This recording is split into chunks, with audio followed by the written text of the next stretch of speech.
Cancer of the lung is one of the most common cancers in both men and women. Lung cancer also accounts for the majority of cancer deaths in both sexes.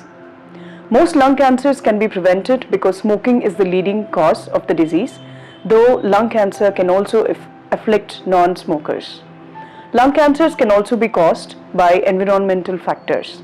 To discuss more on this topic, we have Dr. Murli here. Welcome, Dr. Murli.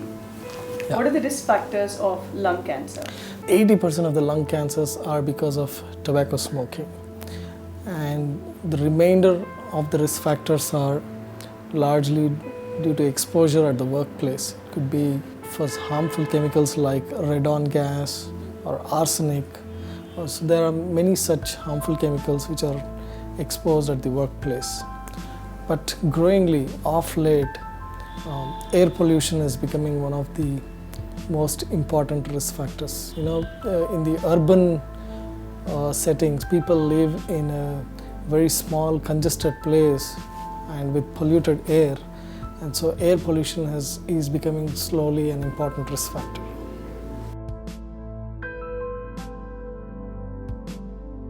Doctor, can lung cancer be prevented? As is told that 80% of the lung cancers are because of tobacco smoking. So here is a classic situation that it can be prevented. Quitting tobacco at any stage will help to reduce the risk of lung cancer. So another risk factor, as I told, is the workplace exposure. So if one is aware about some of the hazardous chemicals which are there at the workplace and avoid this exposure to these chemicals, so that is another way you can prevent lung cancer. So quitting tobacco and then exposure of some chemicals which we know that they can cause lung cancer, they are the two most important ways to prevent lung cancer. Doctor, how can lung cancer be detected at an early stage? Unfortunately, as of today, the lung cancer is very difficult to detect in an early stage. There has been concentrated efforts to detect lung cancer in the early stage, but there has been some progress that we have identified that you can do that in a certain high-risk individuals based on their smoking pattern and their family history, that a low-dose CT scan may actually help in detecting the lung cancer early. But by and large, it is one of the most difficult cancers to detect early. So as a screening, lung cancer has not been that much effective when you compare to breast cancer, cervical cancer, and the colon cancers. Doctor, what are the symptoms of lung cancer?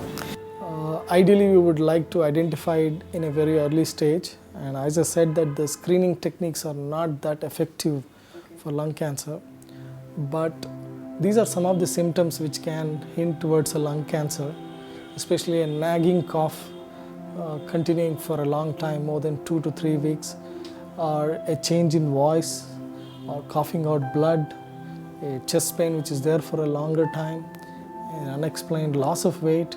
So if these symptoms are there for more than 2 to 3 weeks, and especially if that person is smoking continuously on a continuous basis, so he or she has to be alarmed about a possible situation of a lung cancer.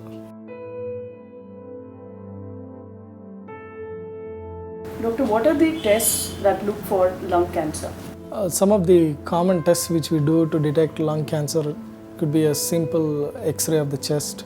To get more precise diagnosis, we may do something called a bronchoscopy, which is nothing but putting an endoscope tube directly into your airway, one of the larger airways. To get the exact stage of the disease, we may use investigations like a CT scan of the chest, and in some cases selectively we use a PET CT scan.